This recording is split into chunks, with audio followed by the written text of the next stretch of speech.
Ego sum lux mu. Ok, bueno, para saber un poquito, ya tienen algunas correcciones, hay que ir haciendo los apuntes porque le he hecho 2 correcciones, pero bueno, siempre aparece alguna cosita. Lo vamos a ir haciendo mientras vamos dándolo el curso. Estamos viendo el tema de la muerte. Y habíamos dividido la muerte según los sentidos de esa palabra, para retomar un poquito en la página 42, en el esquema que tienen allí, la muerte del cuerpo, del alma y el sentido metafórico que tiene la palabra muerte. La muerte del cuerpo es lo que vamos a ver ahora propiamente. Está la muerte del alma, que vamos a plantearnos si el alma va a morir o no. Ya dijimos que es inmortal, pero bueno, eso también lo vamos a volver a retomar rápido.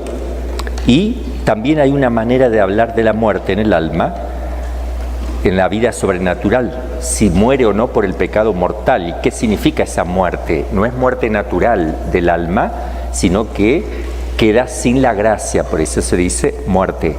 Es la muerte primera. Mientras estás vivo en la tierra, si cometes un pecado mortal, se produce la muerte del alma, es decir, expulsas a Dios y quedas muerto porque no tienes la gracia santificante, vivificadora, pero es la muerte primera que le llamamos. La muerte segunda y definitiva es con la muerte física. Cuando se separa el alma ya no hay modos para que esto vuelva a revivir. Y el sentido metafórico, cuando se habla de morir a sí mismo, la muerte, va muriendo el arte, va muriendo la música, es decir, como en el sentido de que va desapareciendo. Y vamos a analizar la muerte bajo las causas, las 4 causas, dijimos: causa eficiente, final, que son causas externas de la muerte, quién la produce externamente y cuál es el fin. Y después la causa material y la causa formal de la muerte. La formal es cuando se separa el alma y el cuerpo, y la material es cuando aparece algo que produce la muerte, violenta o una muerte natural, que lo vamos a distinguir todo eso. Cuando veíamos la causa eficiente habíamos dicho que, hablando propiamente, no hay nadie que produzca la muerte. No puede haber una causa que produzca algo que no existe, porque la muerte es carencia de vida, privación de vida. No es algo que exista en sí, como el agujero del queso. Nadie produjo el agujero, no se puede producir un agujero de un queso. Lo que se produce es falta de queso, y ahí la falta de queso es ese hueco que hay ahí, pero nadie puede producir, no puede haber una causa que produzca un agujero. Propiamente hablando, ¿no? Entonces, hacemos esa distinción, y entonces decimos que la causa eficiente, primera, remota y trascendente, es el mismo Dios, no porque la produzca, sino porque la permite, como una consecuencia. ¿Por qué permite Dios la muerte? Porque respeta la libertad del hombre, que es la cosa más santa y sagrada que le ha dado, por el cual el hombre puede amar, y por el cual el hombre tiene la dignidad y es imagen y semejanza de Dios, porque es libre, es un ser libre, inteligente y libre. Entonces Dios eso no lo puede contradecir. Sería una imperfección que Dios diera algo y lo contradijera. Claro que está el peligro de usarlo mal o usarlo bien. En este caso, entonces, decimos que causa eficiente primera, remota y trascendente, lejísima y más allá de lo natural, eficiente primera, siempre será Dios, que está permitiendo. Eso lo tenemos que dejar como punto de partida. Ahora, la causa secundaria, no primaria, próxima, no remota, y natural, no sobrenatural, puede variar. Vamos a ver cuáles pueden ser los motivos por el cual alguien puede morir, ¿no es cierto?, que produzca la muerte.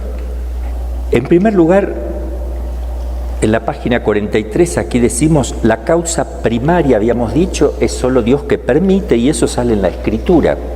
Por ejemplo, dice el Génesis 2, 16, 17, de cualquier árbol del jardín puedes comer, pero del árbol de la ciencia del bien y del mal no comerás, porque el día que comieres de él morirás sin remedio. Si Dios lo sabe y lo está permitiendo, es decir, claro, pero está pidiéndole que no lo haga y le está diciendo no hagas eso, como un papá que le dice a su hijo, no obres de esta manera que te hace daño, no hagas esto que te hace mal.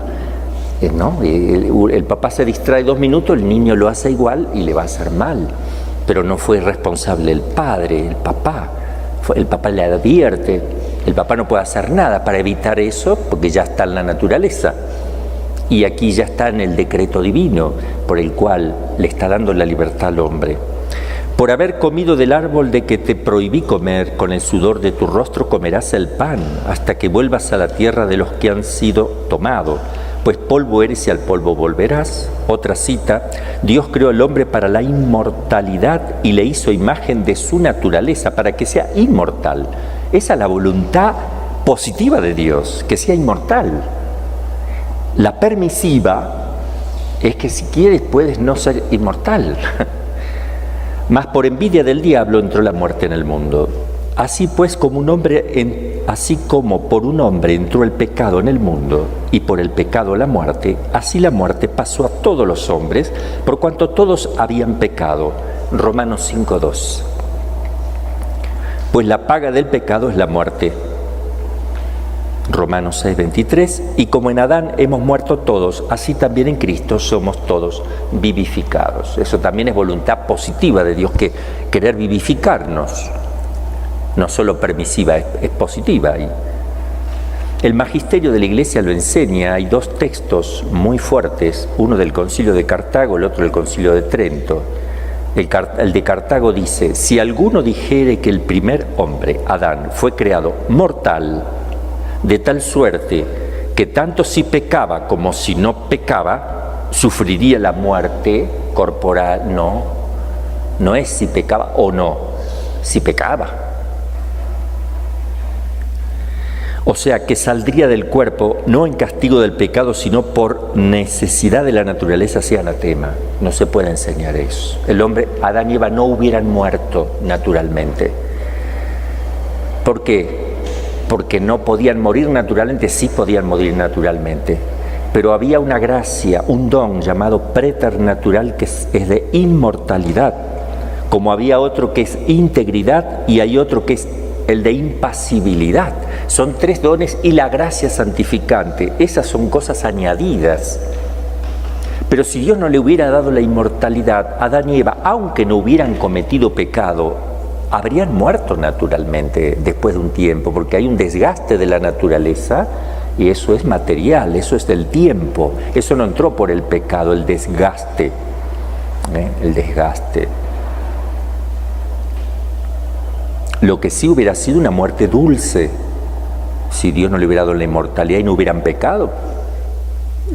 La muerte hubiera sido una cosa agradable, sin miedo, lo que sea. Y después está el otro, el de Trento, que dice, el magisterio acá dice otra cosa distinta para que complemente. Si alguno afirma que la prevaricación de Adán le perjudicó únicamente a él y no a sus descendientes, y que solamente para él y no también para nosotros perdió la santidad y justicia recibida de Dios, o que inficionado él por el pecado de desobediencia transmitió a todo el género humano únicamente la muerte y las penas del cuerpo, pero no el mismo pecado, que es la muerte del alma, sea anatema. Muy clarito. Entonces, cuando Adán y Eva pecó, se privó de un don sobrenatural, que es la inmortalidad. Y a partir de ahí entró el pecado en la muerte entró en el mundo, porque se perdió eso, que no es natural, no está en la naturaleza del hombre. ¿Me lo entendieron? La razón teológica: el cuerpo humano es de suyo corruptible, es lo que él estaba diciendo recién. Si no hubiera recibido de Dios un privilegio gratuito y sobreañadido, hubiera sucumbido a la muerte, aún en el estado primitivo de justicia original. Pero sin embargo recibió de Dios el privilegio gratuito y preternatural de la inmortalidad, en virtud de la cual la muerte no podía hacer presa en él. Al pecar el primer hombre, desobedeciendo a Dios, perdió para sí y para todos sus descendientes todos los privilegios gratuitos, sobrenaturales y preternaturales. Pongan, si quieren, en el lápiz ahí cuáles son. El sobrenatural es la gracia de Dios santificante, que la perdió. Y con la gracia que perdió, los dones del Espíritu Santo. ¿Qué más perdió? Infusas y teologales. Las infusas, las teologales y las morales. Entonces, y los preternaturales, la inmortalidad, la integridad y la impasibilidad. ¿Qué es? La inmortalidad es no morir, ya lo saben. La integridad es la armonía interna que había en ellos, por el cual hacían solamente lo que querían y no les traicionaba las pasiones, el desorden de los sentidos. Si se querían levantar a las 5 y 10 de la mañana, ahí estaban. No daban vuelta estirando las manitos, un ratito más. Todo eso no, porque había una respuesta pronta, una armonía entre la inteligencia, la voluntad y toda la parte sensible. Eso se perdió también, por eso ahora hacemos lo que no queremos y dejamos de hacer lo que queremos, como dice San Pablo. Entonces el don de integridad se perdió y también se perdió la impasibilidad. No en el sentido de que no padezcan algo, porque si uno lo toca al otro está padeciendo una acción.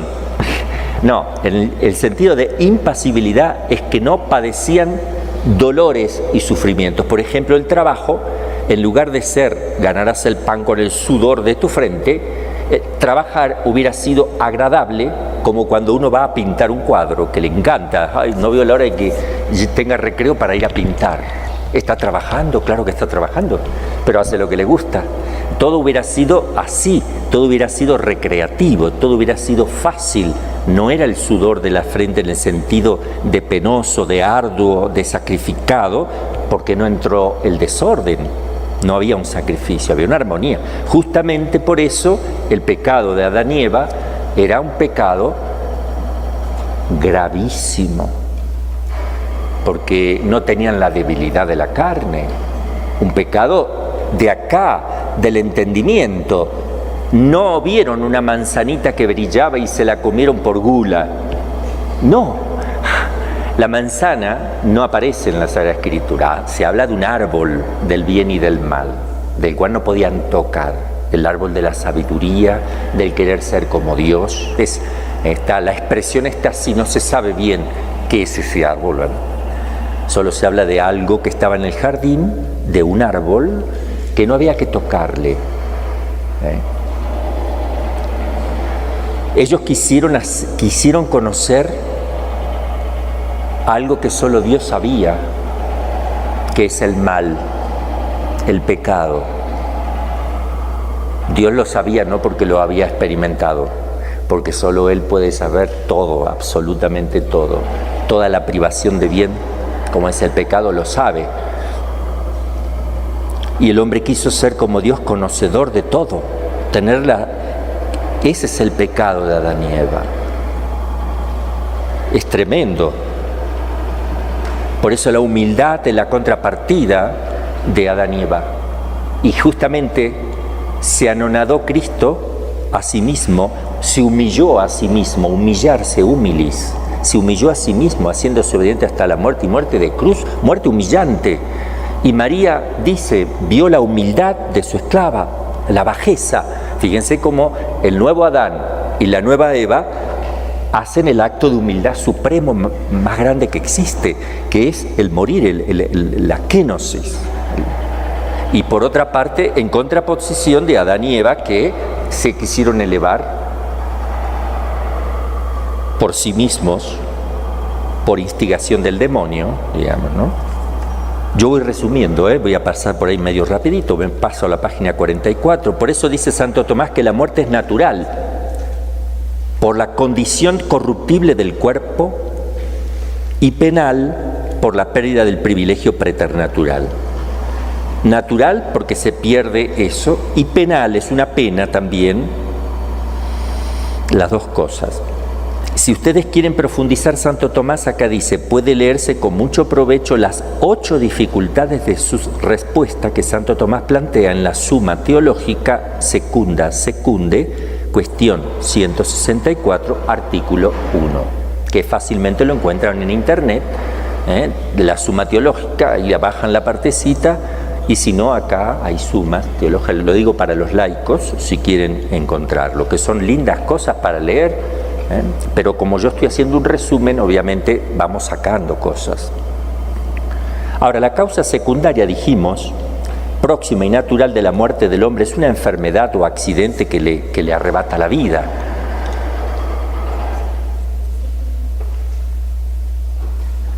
Podemos distinguir 4 modos de causas próximas de la muerte: natural, prematura, violenta y repentina. Puede ser cualquiera de esas 4. Una de esas 4 nos va a tocar sí o sí, irremediablemente, de las cuales ya estamos privados, de la prematura. La prematura no, porque es cuando muere uno en el seno de la mamá, o ni bien nace, ¿verdad?, antes del uso de razón. Pero las otras 3, la muerte natural, violenta y repentina, de esas 3 no sabemos cuál nos vaya a tocar. La muerte natural es la muerte de la ancianidad, se desgasta el cuerpo por la mera vejez, deja de funcionar. Pareciera la muerte que no produce mucho dolor.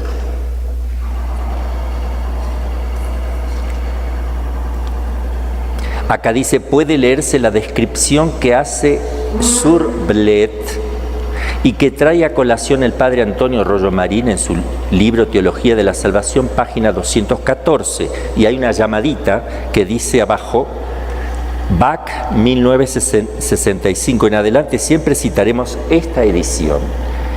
Si alguna vez alguno quiere leer un poquito más sobre el tema, ya cada tanto voy a poner alguna cosita, van a encontrar que diga sí, Rollo Marín, página tal, por si uno quiere leer algún comentario, algo para profundizar. Pero lo que ya pusimos acá es bastante, que son como 300 páginas.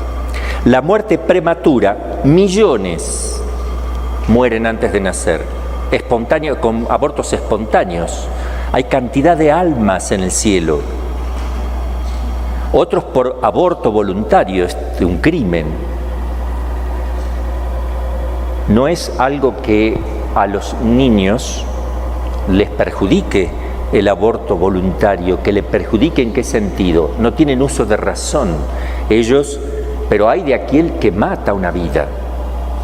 Ellos no, por ser abortados no es que se vayan a ir al infierno.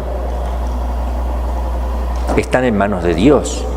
Pero hay de aquel que ejecuta semejante crimen abominable.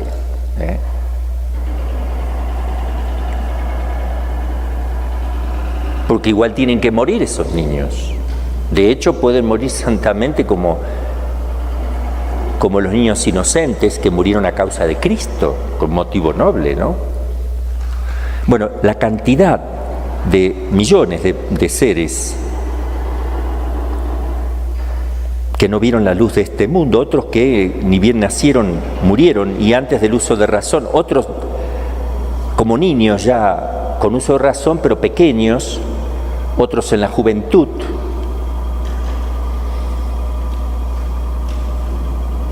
Todo manifiesta la infinita misericordia y bondad de Dios, siempre, siempre. Porque feliz el alma que es trasplantada a los jardines del cielo antes que el aire abrasador del mundo pestilente pudiera desalojarlo y destrozarlo. Son como flores que nadie ha tocado, ¿no?, que Dios se lleva para la eternidad. Y lo que parece una cosa tan tremenda, que muera, porque el mundo ve eso, como el mundo cree que esto es lo único, aunque te dicen que tienen fe, que es lo único que tienen, claro que les cae mal. Y hay mucho egoísmo de yo quería tener a este hijo mío, y hay algo natural también que es la sangre y la carne que reclaman de alguna manera, pero uno tiene que hacer un acto de fe y decir, están mejor donde Dios los llama, porque a mí también me van a llamar allá. Ese es el lugar definitivo de todo ser humano.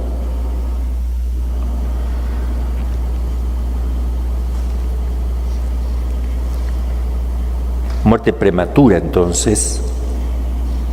La Sagrada Escritura redacta y describe una muerte prematura. Dice así en el libro de la Sabiduría 4, 7, 15. El justo, aunque muera prematuramente, halla el descanso. La ancianidad venerable no es la de los muchos días, ni se mide por el número de años. La verdadera canicie para el hombre es la prudencia. Así que tengan en cuenta eso cuando miren a los más grandes. Y la edad provecta una vida inmaculada. Agradó a Dios y fue amado, y como vivía entre pecadores, fue trasladado. Fue arrebatado para que la maldad no pervirtiera su inteligencia o el engaño sedujera su alma, pues la fascinación del mal empaña el bien y los vaivenes de la concupiscencia corrompen el espíritu ingenuo. Alcanzando en breve la perfección, llenó largos años. Su alma era el agrado del Señor, por eso se apresuró a sacarle de entre la maldad. Lo ven las gentes y no comprenden, ni caen en cuenta que la gracia y la misericordia son para sus elegidos y su visita para sus santos. Después está la muerte violenta. Es la que procede de un agente extrínseco, fuera de uno, casi siempre inesperado.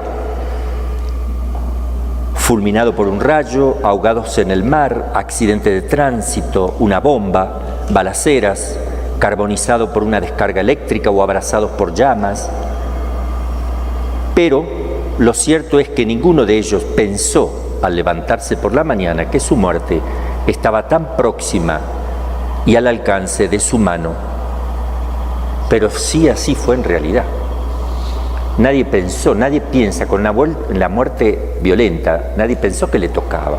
En cambio, una muerte de cáncer que es intrínseco, viene de adentro, no es de afuera, no es extrínseco, ya uno va más o menos pensando, previendo, pero acá nadie se levanta diciendo hoy muero.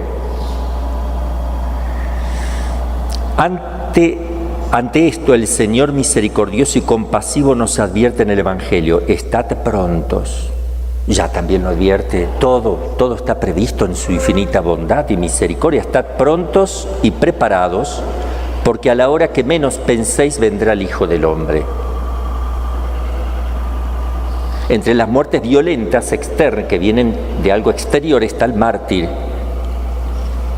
Bueno, y esto ya es una gracia, la gracia por excelencia, que nos da la posibilidad de compartir con Cristo el amor hasta el extremo. Y la muerte no violenta, sino repentina, no es lo mismo porque no es algo que viene de afuera violentamente, pero sí repentino porque la causa está adentro, hay una causa intrínseca. Toda muerte violenta es repentina, pero no toda muerte repentina es violenta. Un paro cardíaco, un coágulo cerebral, no es violento porque no hay una violación hacia el hombre de afuera, pero es repentina. La muerte repentina, en cambio, es producida por un agente intrínseco conocido o ignorado que produce la muerte instantánea en un momento determinado y cuanto menos se la espera. Y así, una angina de pecho, una hemorragia cerebral, la rotura de un aneurisma, una embolia cerebral, un colapso cardíaco o el COVID-19 u otros fenómenos semejantes producen la muerte instantánea en el momento menos pensado, sin que ningún agente, bueno, acá sí, el COVID sí, es de agente externo, ¿verdad? Pero es espontáneo también y ¿cuál será nuestra muerte? La Sagrada Escritura nos recuerda esta verdad con insistencia. 1000 años son ante el ojo, tus ojos como el día de ayer que pasó. Salmo 89:4. Yo leo todo lo que está aquí porque están escuchando laicos que no tienen los apuntes. Los días de nuestros años son 70 años y 80 en los más robustos, pero también la robustez es apariencia y nada, porque se corta con un instante y volamos. Salmo 89:10. El hombre nacido de mujer vive corto tiempo y lleno de miserias, brota como una flor y se marchita, huye como sombra, sería aquí, hay un error. Y no subsiste, pues que tú, oh Señor, tienes contado sus días y definido el número de sus meses, y le pusiste en término que no podrá traspasar.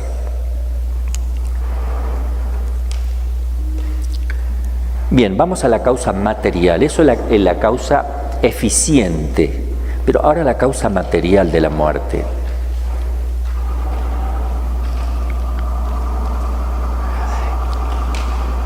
Yo creo que tendríamos que distinguir las causas para que entendamos bien.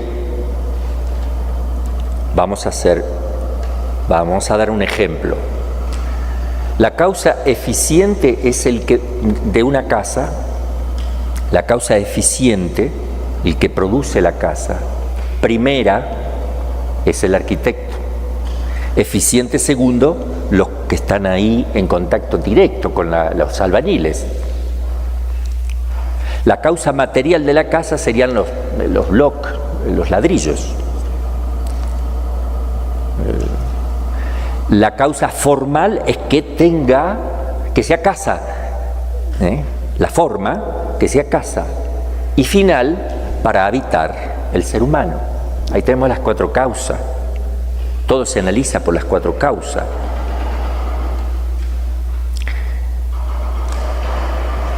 Y también vamos a hacer una distinción para lo que viene después. Así como en el mundo sensible yo veo cosas, por ejemplo, esta mesa o esta silla que tengo aquí tiene una forma externa, y tiene una materia, plástico, puede ser madera.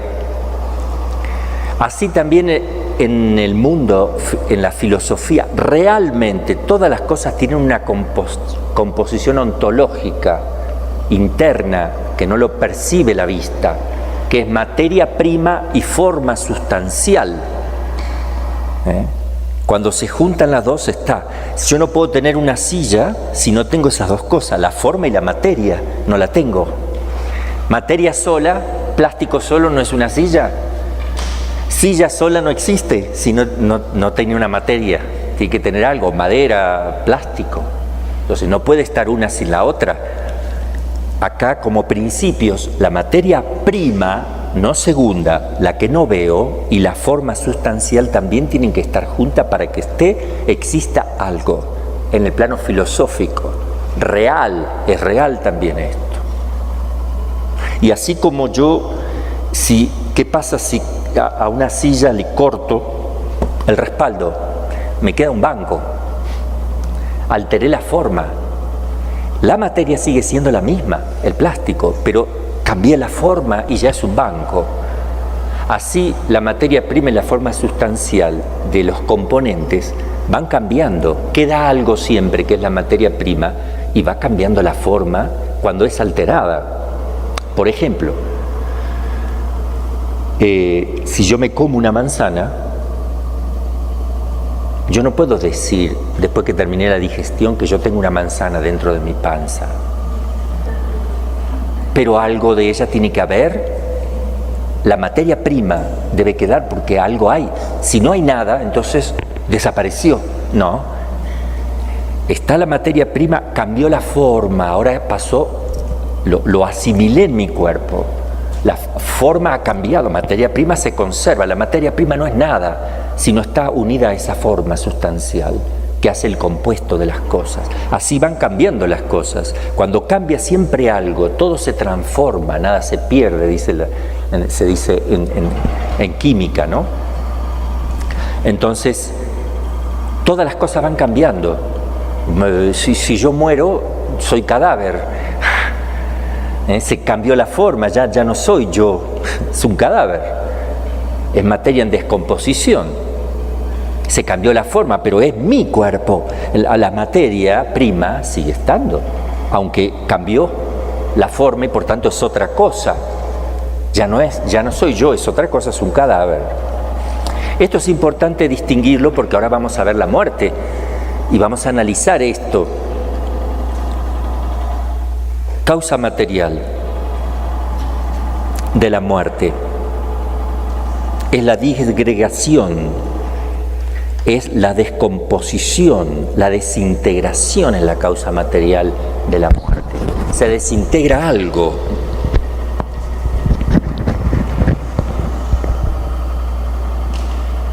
Ustedes saben que para que podamos vivir, nuestra parte corporal tiene que tener una materia predispuesta, es decir, está organizada por algo que le organiza, que le llamamos principio vital, alma, en el caso del hombre espiritual, le da la forma. Gracias al alma, el dedo no está separado de la mano y no actúa solito. Hay una organización, hay una unidad que lo produce un principio que aglutina, organiza y perfecciona toda la materia. Cuando Dios va a infundir un alma, cuando crea un alma para infundirla en una concepción, cuando papá y mamá se unen y está el óvulo y el espermatozoide y tenemos toda allí la materia predispuesta, tiene que estar predispuesta para el alma, tiene que tener todos los elementos, pero todavía no tiene vida hasta que el alma asuma eso. Pero eso se da instantáneamente, no en un momento separado, todo se da instantáneamente.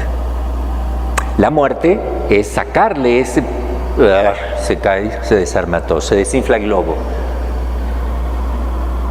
Por eso cuando se separa el alma se produce la muerte, porque no tiene cómo unir.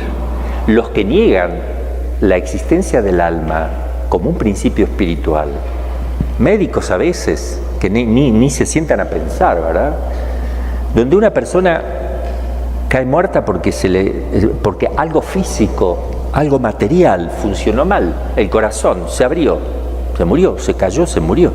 Bueno, pero si para ti no existe el alma, entonces no hay problema, ponle otro corazón y tiene que vivir.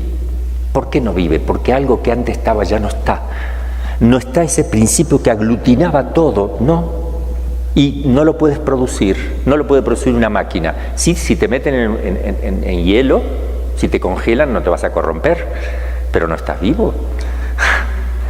Te lo pueden preservar, pueden hacer que el corazón esté latiendo artificialmente, pero no hay vida. Una vez que salió, a no ser que Dios la produzca de vuelta, como el caso de Lázaro. Pero los científicos, ni un médico, ni jamás lo podrán hacer, es producir la vida, ni de una hoja, de un árbol, una hormiga, nada fabricado que tenga vida, no pueden, no, de hecho no se puede, no se sabe lo que es la vida.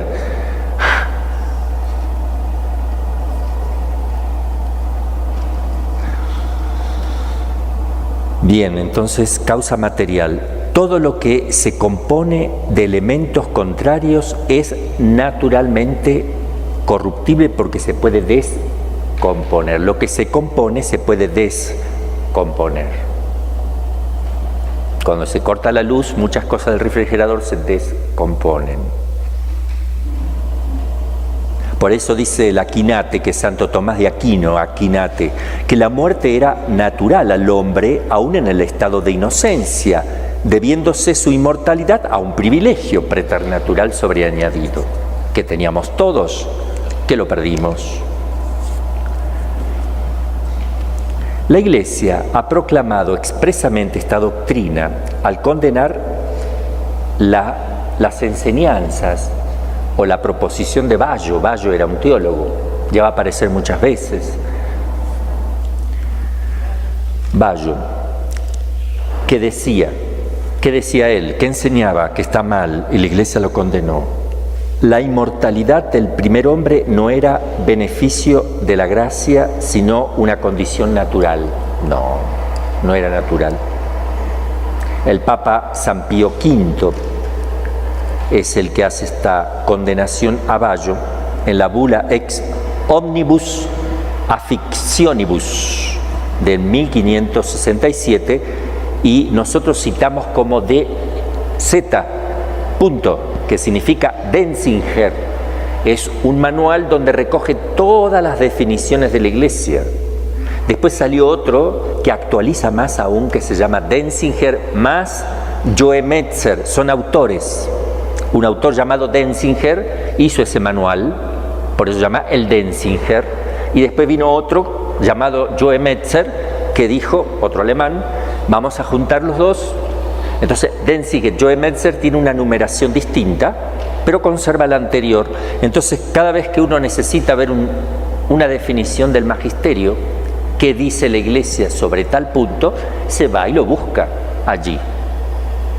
Por eso aquí muchas veces van a leer que dice DZ y el número. Yo alguna vez traeré para leerles, para que lo vean físicamente, no lo he traído ahora, porque sí es bueno verlo. No obstante, aquí tienen todo, el Denzinger, Sagrada Escritura, todos los padres de la Iglesia, está todo puesto para que se sintetice. La condición mortal proviene de la corruptibilidad natural del cuerpo humano. Lo enseña Santo Tomás. Dice así Santo Tomás, le voy a leer textual la respuesta a la primera objeción del artículo 1 de la cuestión 164 de la Secunda Secunde, que dice: se dice natural todo aquello que es causado por los principios de la naturaleza. Miren qué clarito. A eso le llamamos natural, todo lo que produce la naturaleza. Ahora bien, los principios de la naturaleza son de por sí la forma y la materia, lo que les acabo de explicar. Esos son los principios de la naturaleza, la materia y la forma, el constitutivo más profundo de las cosas. En física empiezan a buscar el átomo, y el átomo está compuesto de neutrones, protones y están los electrones. Y después, si buscan los neutrones, se dan cuenta que están compuestos por quarks. Y después, ahora con microscopios electrónicos pueden aún seguir, y están buscando el último componente. ¿Qué van a ver? ¿Qué van a hacer? ¿No van a ver nada? Y probablemente no vean nada, porque no ve el ojo, no ven los instrumentos. Pero hay una composición metafísica que no es física. Se necesita una materia prima y una forma sustancial como componentes primarios de todas las cosas. Pero no está en el orden físico, sino metafísico. No hay que seguir buscándolo para encontrar la materia prima y la forma sustancial. De hecho, miren, si uno tomara un átomo y pondría los protones y neutrones en el centro de un estadio de fútbol, de una cancha de fútbol que tiene 105 por 70 de ancho, 105 metros por 70, el electrón está en el entorno del campo de juego, para que vean todo el espacio, y el núcleo es como una naranja de grande, una naranja, y el protón y neutrón. Y el electrón, más chiquitito, va dando vuelta. Y hay un montón de espacio. Es mayor el espacio que el componente de esa naranjita y de ese electrón. Todo ese espacio, no se ve nada. El electrón no gira todo perfectamente, hace movimiento para todos lados, ¿verdad? Dentro de un círculo. El electrón, si se dispara en 20 segundos, da la vuelta a la Tierra, por ejemplo, el de helio, electrón de helio. ¿Qué quiero decir con esto? Si nosotros juntáramos solamente los neutrones y protones, y si quieren el electrón también, pero sacamos todos los espacios, imagínense los espacios que yo tengo en mi cuerpo. Si juntáramos toda la humanidad entera, podríamos concentrarla como una manzana de grande, de neutrones, protones y electrones de toda la humanidad. Esto que le digo es científicamente comprobado, no estoy diciendo un invento, Parece raro, pero ahí tienen los espacios que no se ve nada, que el hombre no ve nada o los equipos no ven nada, pero hay energías. Es un mundo misterioso, ¿verdad? La materia. Uno cree que todo es tan fácil lo que ve por afuera, ¿no?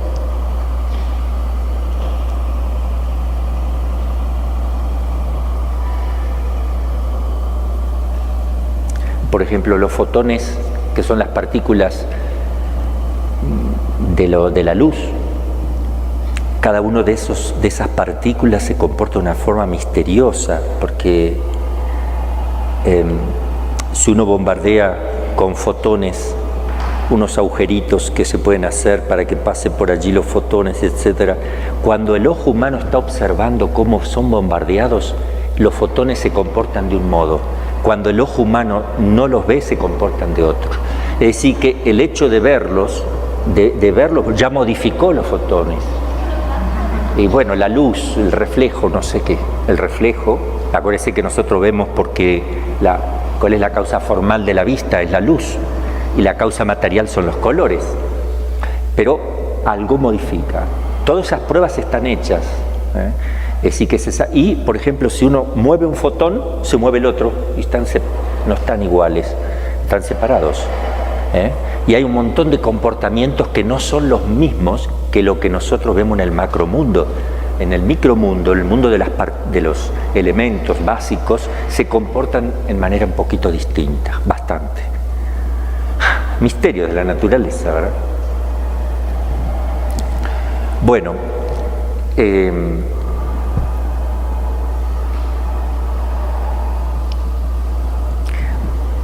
estaba leyendo lo de Santo Tomás. Los principios de la naturaleza son de por sí la forma y la materia, forma sustancial, no la forma externa, no la materia segunda, sino la primera, materia prima, que no se toca ni se ve. Todo es el componente de las cosas materiales. La forma del hombre es el alma racional. El alma es la forma de mi cuerpo, es lo que le da vida, es lo que mantiene unido toda la parte corporal, que es de suyo inmortal. ¿Por qué sé que es inmortal? Porque sé que es espiritual. Y si es espiritual no se puede corromper.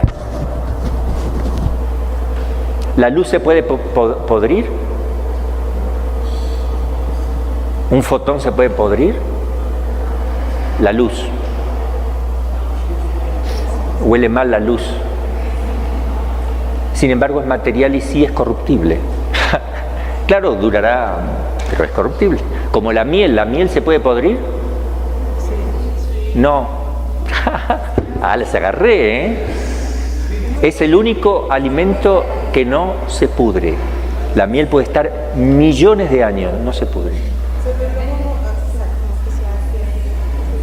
Se puede agregar por elementos que se pueden agregar, pero no se pudre.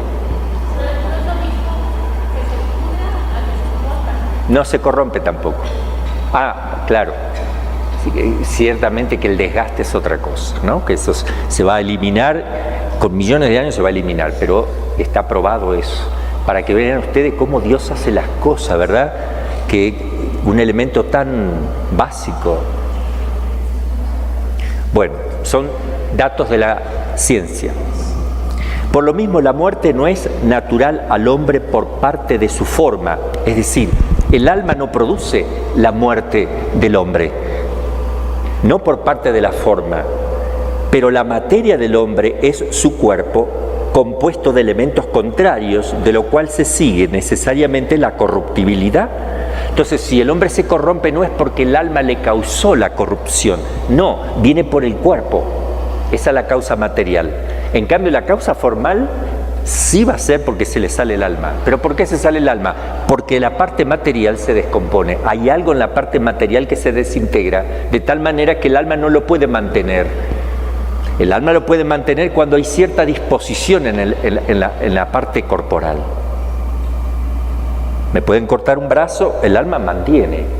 Pero hay ciertas cosas vitales, que si faltan, el alma se sale, porque no tiene todos los elementos para poder actuar sobre ella.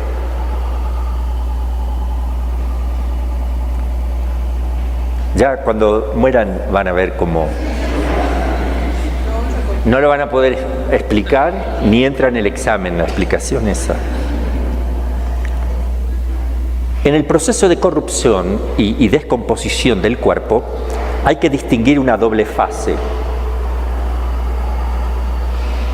Para que no se descomponga y no se corrompa el cuerpo, no hay que tomar no hay que tomar antioxidantes, ¿verdad? Ayudan a que no se oxiden las células, ¿verdad? Pero igual pasa el tiempo. El proceso de la corrupción y descomposición del cuerpo hay que distinguir una doble fase. En la primera fase, el organismo se resuelve en varios sistemas celulares o en innumerables células vivientes que después de la muerte del hombre siguen viviendo con vida vegetativa y aún sensitiva e independiente, aunque incompleta y breve. ¿Qué quiere decir? Hay una primera fase en la muerte, de algunas muertes, ¿no? Porque si se prende fuego la persona no, que sigue la parte vegetativa, se sigue desarrollando ciertas cosas, como la parte vegetativa o sensitiva, se siguen moviendo de a poquito hasta que se pierde, por muchos modos. Hasta a veces hay muertos que por ahí producen un movimiento al principio, involuntario, de contracción muscular, pero es porque son músculos, hay una estática, hay electricidad en el cuerpo, la estática, que también todo eso influye sobre los músculos que por ahí se siguen estirando un poquito, y el desarrollo de la parte vegetativa, como el pelo y las uñas pueden seguir creciendo un tiempito, porque no dependen directamente del alma, sino indirectamente del alma y directamente del cuerpo, la parte vegetativa, porque el alma es forma del cuerpo en la parte sensible, animal, y indirectamente toca lo vegetal y indirectamente también los minerales que tiene el cuerpo. Pero más indirectamente aún, el alma no necesita mantener el hierro del cuerpo unido, lo hace a través del cuerpo, y el cuerpo a través toca la parte vegetativa, y la parte vegetativa la parte mineral. Hay todo un orden de cosas. Nosotros, seres humanos, tenemos vida animal, vegetativa y mineral, todo integrado, y espiritual, porque el alma es espiritual, y sobrenatural, si estamos en gracia, tenemos todos los elementos. En la segunda fase se verifica la resolución de estas células órganas en moléculas químicas desprovistas ya totalmente de vida. Ya viene la corrupción. Polvo eres, al polvo volverás. Entonces, en la muerte misma hay dos fases, una inmediata que sigue un poquito algunas cosas y después la destrucción. Una vez que empezó ya no hay modo de revertir eso. Causa formal ahora, la separación del alma. Causa formal de la muerte, la separación del alma. De la materia, lo primero que nosotros observamos es que es extensa, que tiene partes fuera de las partes, ¿ve? Es extenso. La extensión es lo primero que percibe nuestra vista. La extensión y luego el color, la forma, el olor, todo lo que, pero lo primero es la extensión, si no, no lo puedo ver. Toda materia es extensa, tiene partes fuera de las partes, una al lado del otro. Parte, cantidad se llama, cantidad. Parte fuera de las partes. Pero todas esas cosas que percibimos con nuestros sentidos están asentadas en algo, en un sujeto que todo lo que yo veo, el color negro, lo largo que tiene esto, la forma, todo está asentado en un solo sujeto que los contiene. Un sujeto que llamamos sustancia, que subyace y sostiene y tiene todos los elementos, todos los accidentes en ella. Aristóteles y después de Aristóteles muchos pensadores de filosofía realista están de acuerdo en creer que la sustancia material se compone de dos principios sustanciales, la materia prima y la forma sustancial, como les decía recién. Esta teoría se llama teoría ilemórfica, materia-forma, ile y mórfica. La materia prima no cae directamente bajo la percepción de los sentidos. La materia prima no se puede ver, tampoco la forma sustancial, se ve el compuesto. Cuando está la materia prima y la forma sustancial unidas, yo tengo la extensión, ya tengo los accidentes también.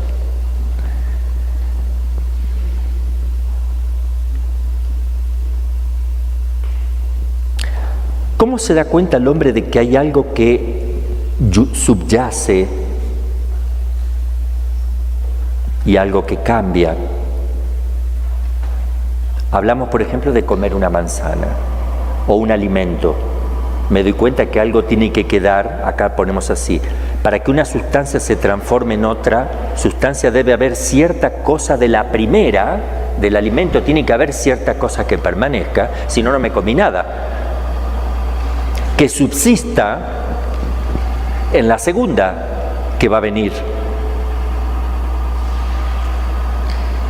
Se transforma en parte mía, en calorías si quieren. Aunque esta segunda serviente posea una naturaleza enteramente distinta. Algo ya no está del alimento, de la manzana o de la carne, algo no está, la forma sustancial, pero algo permanece, la materia prima. Pero la materia prima sola no existe, por tanto adquirió una forma nueva. Ahora es energía que está en mi cuerpo, por sintetizar la palabra, ¿no?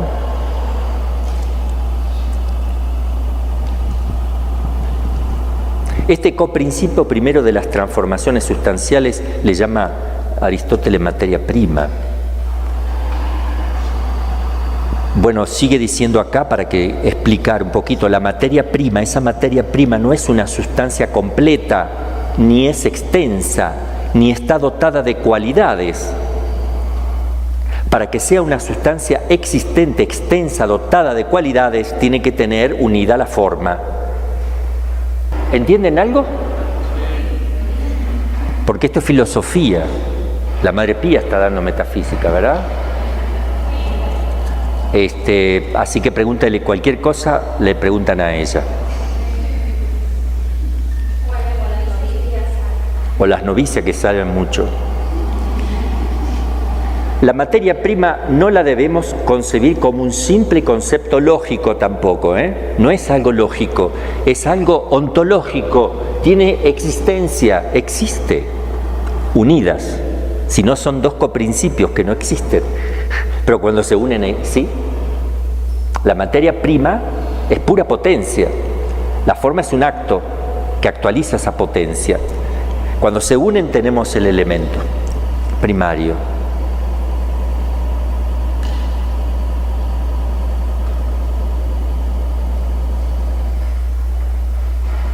Entre las formas sustanciales que nosotros conocemos, hay divisiones que la vamos a ir viendo aquí. Primero tenemos lo que se llaman las formas no vivientes, que es el mundo mineral.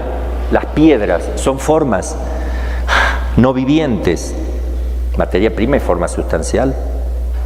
Entes no vivientes o naturaleza muerta, inerte, el hierro, etc. Después tenemos las formas vivientes o la vida vegetativa, si quieren, la primera, formas vivientes y sensitivas. Son los que corresponden a los seres vivos, o reciben la vida como principio de la misma, y según que ese ser vivo sea una planta, un animal o un hombre, corresponde a la naturaleza vegetativa o vida vegetativa, sensitiva o racional. Si es una lechuga, vegetativa. Si es un perro, sensitiva solamente. Y si es un hombre, racional. Entonces, por lo tanto, estamos hablando de la primera de la naturaleza, que es la muerta, no viviente, minerales, vegetales, vida sensitiva, vida racional.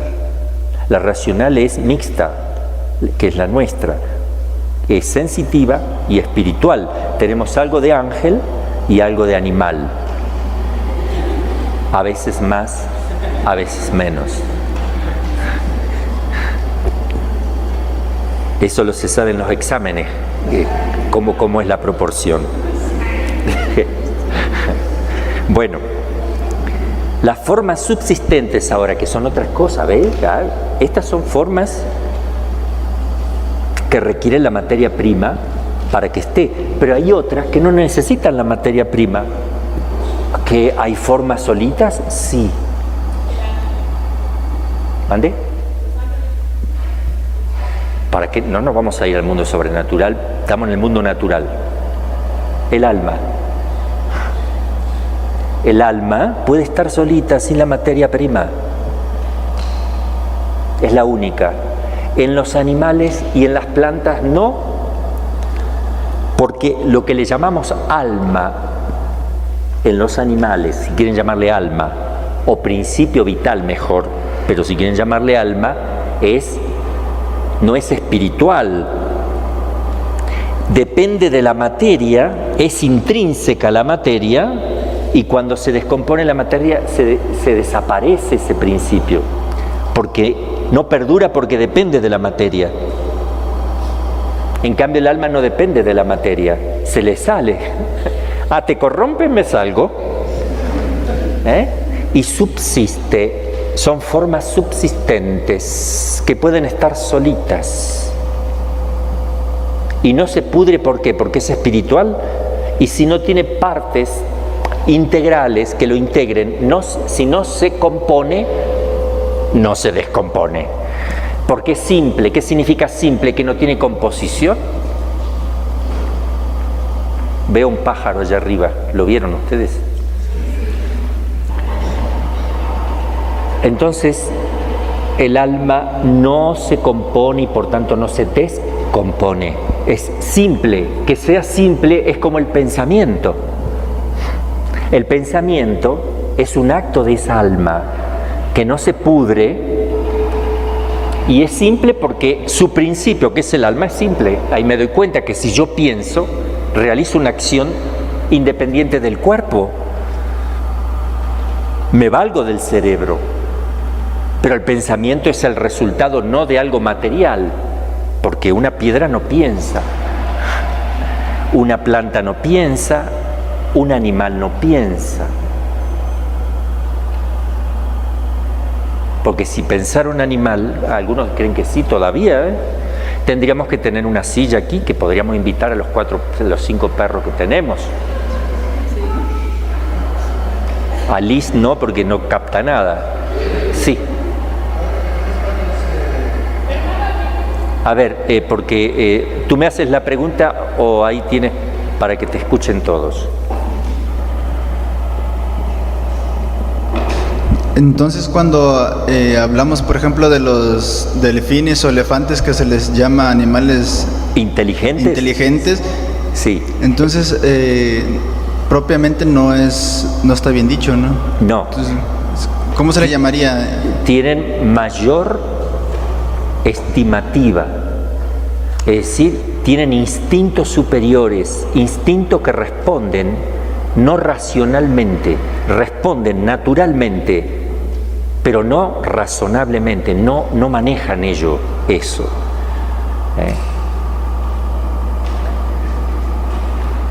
Porque si fuera que lo manejan, entonces serían responsables de sus actos, y entonces si un perro muerde a alguien tendría que estar preso o le cobraríamos una multa. Son irresponsables, si matan y comen, si se come una víbora, se come una persona, o un león se masticó un hombre, lo van a matar para que no vuelva a hacer lo mismo, ¿verdad? Pero no hay culpabilidad en él. Se maneja instintivamente, tuvo hambre, quería jugar como el gato.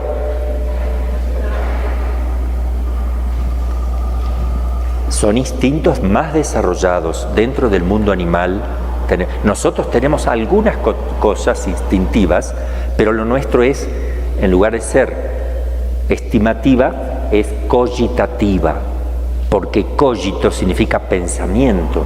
En nosotros eso está regulado por el entendimiento, y en lugar de llamarle estimativa, que es un sentido interno del animal, en nosotros se llama cogitativa. Y la cogitativa es aquello que me permite rápidamente bajar del plano conceptual al plano concreto. La manejamos muchas veces, la cogitativa, involuntariamente. Cuando uno aprende a escribir, taca taca máquina, se olvida después de pensar cada tecla, ya sale. Es decir, hay un ejercicio de la estimativa que es casi de la cogitativa, que tiene algo de estimativa. Es una memoria eso, mecánica. Es la cogitativa en el hombre, que empieza razonándolo y lo puede perfeccionar cada tanto. Un buen jugador de fútbol, que es muy habilidoso, tiene muy desarrollada su cogitativa, que no piensa. ¿Ustedes creen que Messi, que juega muy rápido y bien, o Maradona, o tantos jugadores, yo los conozco a ellos más, que se mueven rápido, instintivo? ¿Ustedes creen que la pelota viene y rápidamente ejecutan las acciones? No se ponen a ver, viene la pelota girando así, por tanto yo le voy a... No, todo eso no. Entra la cogitativa. Entonces, un buen deportista no es una persona que necesariamente sea muy inteligente, sino que tiene que tener muy desarrollada la cogitativa.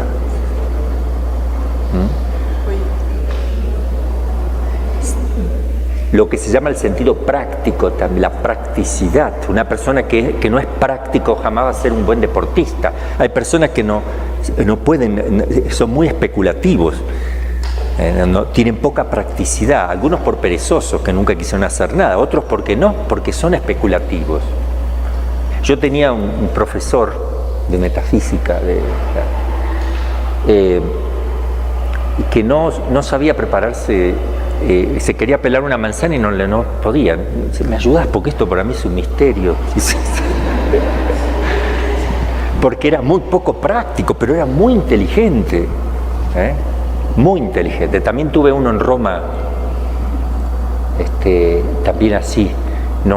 Dice, yo soy torpe, no sé hacer nada, pero no es porque no, es que para mí me fascina pensar. Y era un gran profesor, pero en el orden práctico no sé, dice, ni cambiar una bombilla de luz.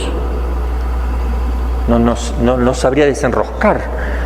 Bueno, como para que se exagerara un poco, pero sí, no saben que se desenrosca hacia atrás y se enrosca para adelante.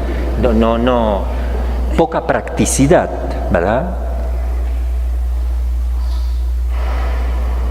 Los animalitos no se preocupen porque no van a ser así especulativos. Son todos prácticos, muy prácticos, espontáneamente prácticos. La abeja que trabaja, la hormiga, siempre trabaja, siempre de la misma manera, siempre de la misma manera. Y no van a la escuela para que le digan esto se hace así. Siempre hacen de la misma manera, se orientan de la misma manera. Porque si fueran inteligentes, uno podría salir del esquema y decir, yo voy a hacer otra cosa distinta. No, muestra que es instintivo, que siempre es igual. Años y años y cientos y miles de años igual. no aprenden, tienen memoria sensitiva. Si ustedes le dan una buena varita al perro que hace algo mal, tiene memoria sensitiva. Entonces cuando vea que tú tomas en la mano la varita, sabe lo que viene después, porque no lo sabe con la inteligencia, lo recuerda con su memoria sensitiva. Por eso se los puede adiestrar, porque tienen memoria sensitiva. Se los puede adiestrar, y ahí viene la inteligencia del hombre, no del animal. El que adiestra es el inteligente. El animal es el instrumento apto para que realice acciones que una inteligencia está agregando a un animal. Dios le permite al ser humano poder hacer algo parecido a lo que Dios, parecido, porque lo de Dios es natural, instintivo, nacen así. El hombre puede modificar ciertos comportamientos, pero no lo hace el animal solo. Un perro en tiempos de mucho frío, 10 grados como yo tenía, 20 grados bajo cero en la Patagonia, Argentina, 20 grados bajo cero en la parroquia, no había nadie y no venía nadie. Pero había que prender ¿cómo le llaman acá el hogar? La estufa de leña, ¿no? Hermosa la estufa de leña ahí. Uno se pone ahí al ladito, está calentito, y si está el perro se acuesta cerquita porque tiene frío. Pero si uno se va a dormir y quedan las leñas ahí, se va apagando, el perro, cuando ve que el fuego se apaga, empieza a tener frío, no va a agarrar una leña y la va a poner para alimentar el fuego, a no ser que el hombre se lo enseñe a hacer a eso, pero a él no se le va a ocurrir. Bueno. Entonces se puede decir que el hombre tiene estimativa en la parte práctica. No, pregunten con voz sonora, porque la gente quiere escuchar, y todos ustedes quieren escuchar. Sí, madre. Ojo que lo que va a decir sale por todos lados. El hombre en su parte práctica tiene la estimativa, y en su parte intelectiva tiene la cogitativa. No, el hombre no tiene estimativa. No, entonces, tiene ciertos comportamientos que se asemejan. Okay. El instinto de una madre. Hay algunas cositas instintivas, pero no es la estimativa, porque no son animales simplemente. La cogitativa siempre es cogitativa en el hombre. Tiene su parte práctica y su parte...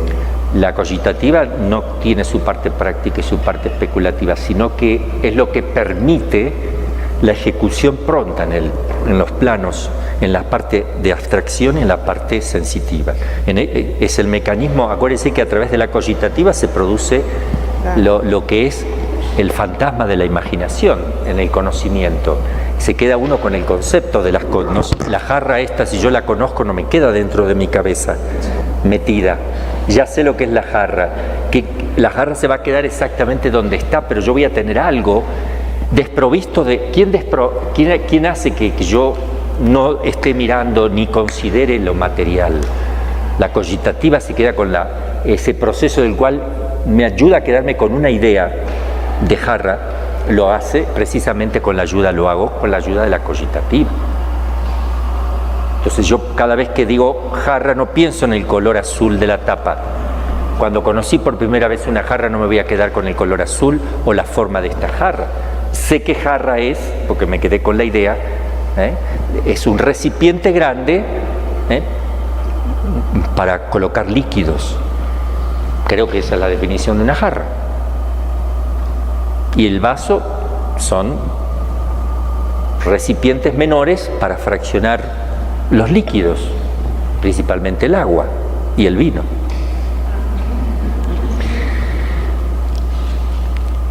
Las formas subsistentes son de tal manera independientes de esa materia que pueden vivir o subsistir separadas de ellas.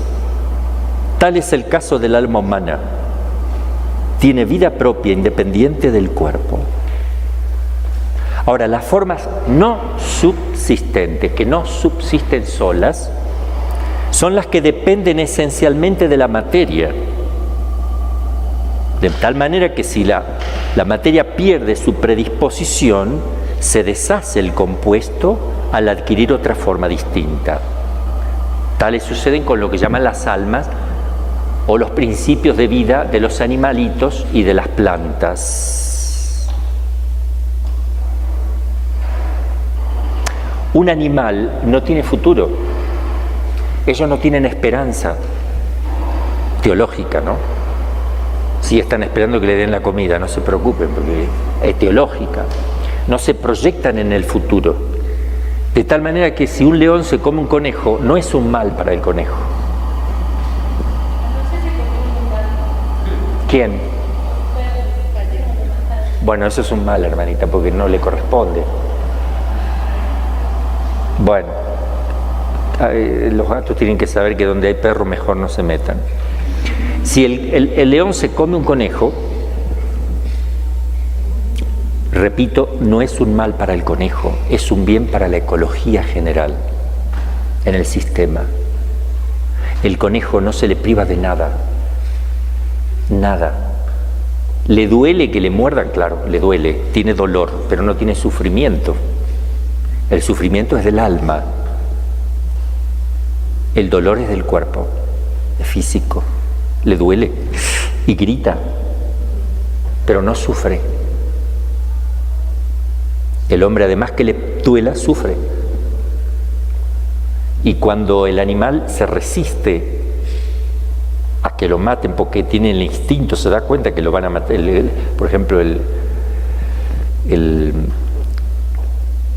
¿cómo es? El puerco, que se da cuenta y grita y no le pueden hacer callar hasta que lo matan bien matado. Es instintivo, es instintivo. En cambio el corderito, ese instinto no lo tiene, se deja llevar nomás y no va a abrir la boca. Muestra dos comportamientos con instintos distintos, pero todo cordero se queda callado y todo porquito, el cochinito, todos gritan. ¡Wow! ¿A dónde lo aprendí? No, que así es la naturaleza en ellos. No es que lo aprenden, no son inteligentes para decir me van a matar, todo lo tienen y nadie lo aprendió de nadie, es instintivo. Es. Las formas no subsistentes, bueno, ya le dije,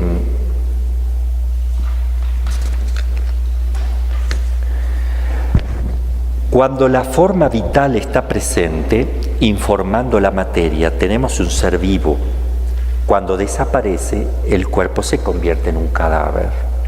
No decimos que se convierta en materia prima, ya que la materia prima, como acabamos de ver, no puede subsistir separada de toda forma sustancial, sino que al desaparecer la forma sustancial viviente, es sustituida por una forma enteramente nueva llamada forma cadavérica.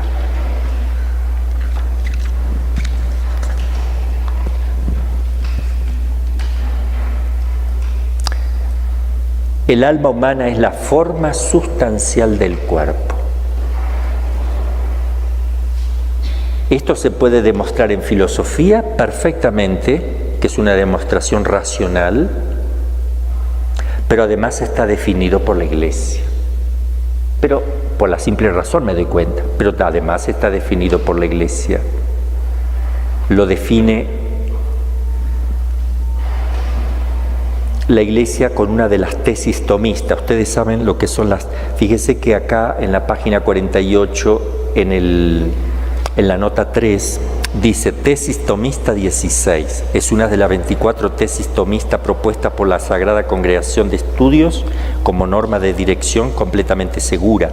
Es decir, la Iglesia puso las tesis de Santo Tomás, las 24 tesis fundamentales, que eso debe conocerse y enseñarse de esa manera. Y después dice acá en la misma nota 3, al pie de página, dice, entre paréntesis, confróntese, punto, A-A-S. mayúscula, AAS 6383 y SS siguientes. ¿Qué es AAS?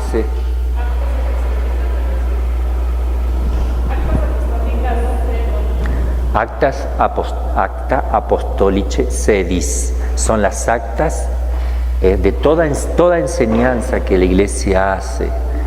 Va poniendo en unas actas y se van archivando. Esas actas están numeradas. Si uno va al Vaticano puede ir a esas actas.